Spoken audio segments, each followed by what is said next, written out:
The single most important thing we can do is to make sure we've got a world-class education system for everybody. That is a prerequisite for prosperity. It is an obligation that we have for the next generation. I looked at the current educational system. I said, what's wrong with it? And the biggest problem that I found was it didn't know how to motivate kids. Every person alive, it's in our DNA to be motivated. I think the current model, and I'm not picking out any players, the current model is just really good at squashing that motivation. How can you make that 9-year-old sit in a class and say, do me 17 times tables? What for?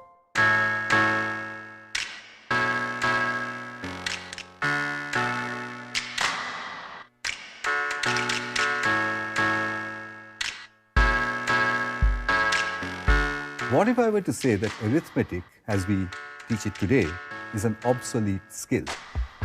Okay? The whole world will erupt if I say that, because they will say, reading, writing, arithmetic. That's the core of whose education? Core of the military education. Go back 200 to 300 years in this country and say that, 300 years later, no one's going to teach anybody how to shoot a gun, and no one's going to teach anybody how to ride a horse. And the teacher is going to say, but, those are basic life skills. This guy will get killed when he moves out. And you have to say, no, ma'am, the world will have changed. These things will become sport. Shooting is a sport. Horse riding is a sport. Will arithmetic be a sport in 2061? Let's say I have 3x is equal to 15. For anyone who doesn't know what Khan Academy is, it's most known for this collection of videos that I've been making for really the last 5-6 years. Everything from arithmetic all the way through calculus and biology and all the rest. It can be used for individual learners, or it can be used in the classroom so that every student can work at their own pace. My videos are definitely not the state of the current art, right? They're a few steps behind that. But I think that's the mistake that most of the education technology has been going in, is that they just want to take what's already there in the current existing model and just use the latest technology to make in their mind, a more refined version of that same thing. But they're not changing the content fundamentally. If the content's really interesting, and it really is, I don't make a video on something unless I find it fascinating. And if the content is truly fascinating, it should be reflected in the energy of the voice of the deliverer, and it should be obvious to the student. They shouldn't have to have a rap song about a parabola to get excited about it.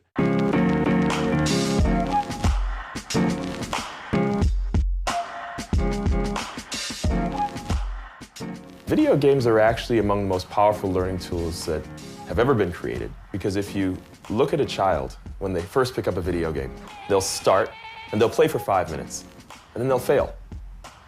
Pick themselves up, start again, play for 10 minutes. They fail. And they will do this 500 times before they finally succeed and master the video game. Learning things all along the way, completely self-motivated. And while I don't always endorse the notion of instant gratification, I certainly endorse the notion of relevance. In education, we provide problems separate from the relevance or the context in which they need to be used. That's one of the reasons why students are so disengaged. In the video game world, it's all about exploration. You solve a problem when you bump into it, and in fact, that provides the relevance for solving the problem.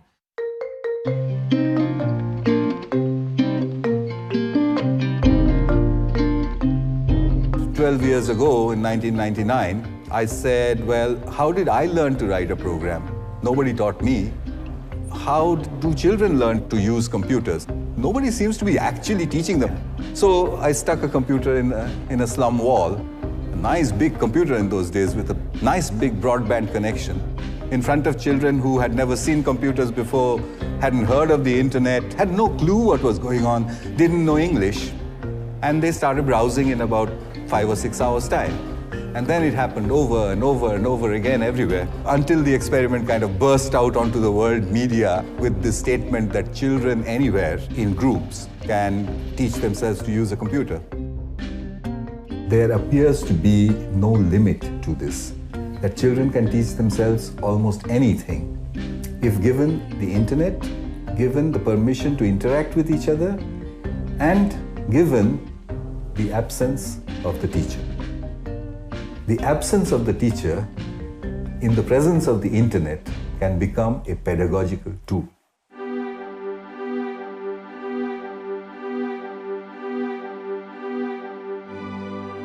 In order for educational technology to be successful in the classroom, we're going to have to marry the ecosystem of the way technology works with the ecosystem of the classroom itself.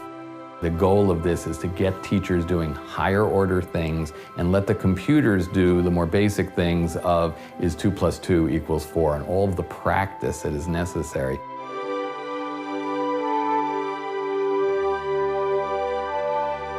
We want technology that helps us create an environment where students are active and engaged, not just in memorizing facts, but in working with faculty to really create knowledge.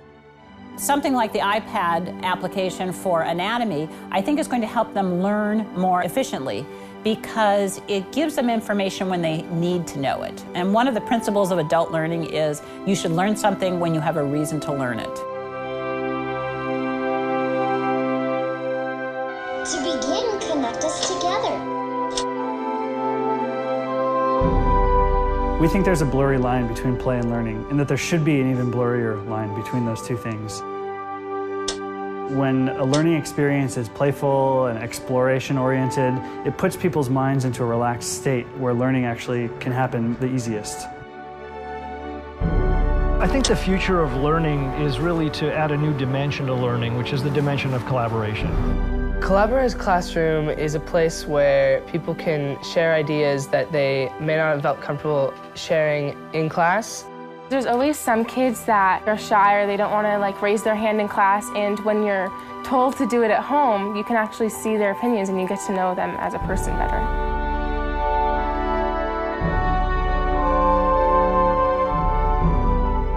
Scientists recently told the world that Pluto is not a planet anymore. But it's going to take literally a decade to remove that fact from the United States' science textbooks. With connections, because anyone is able to improve on the materials and keep things up to date, we can make that change in 10 minutes rather than 10 years. We hope that what we're doing is going to create a far more diverse group of university students because they will come to the university with just so much more self-directed knowledge, so much more passion and information about what they want to do. That's the future. Everyone in the education space, is like, does it work? Prove it, this, that, and the other. And they wanted you to go and prove it before you even put it out there. Why would schools be so rigid if they didn't need to be rigid? But when did they need to be rigid? If we look at history, the answer stares at us. Education as we know it came from war. I don't know if it's purely an industrial age type of thing, if it's a Victorian era, the educated learn to suppress, that suppression of natural instincts is part of becoming part of society. The Victorians, the amazing Victorians, produced an education system which would make us photocopies of each other. Being quiet and being submissive, I think that's frankly the only thing that's taught right now, is how do you be submissive? How do you sit patiently and be disengaged for an hour and take it? How do you motivate a kid? How do you keep a kid engaged? How do you keep them interested? That is all psychology. When the gamers went and they created the best video games that ever existed, they didn't sit down and say, hey, what is the cognitive science behind this? They didn't do that. They just did it. They created it. And now all the cognitive scientists are coming back and saying, what did you do? Because that's actually one of the most motivating, engaging media we've ever seen. And the video game programmers all said, I just created something that I would want to play. A sober prediction might be that nothing will take place in the next 40 years, despite the fact that we now have gone from a PC to an iPad. We, the education innovators in the education industry, need a win. And once there's one win that everyone can point to, then it's going to help all of us.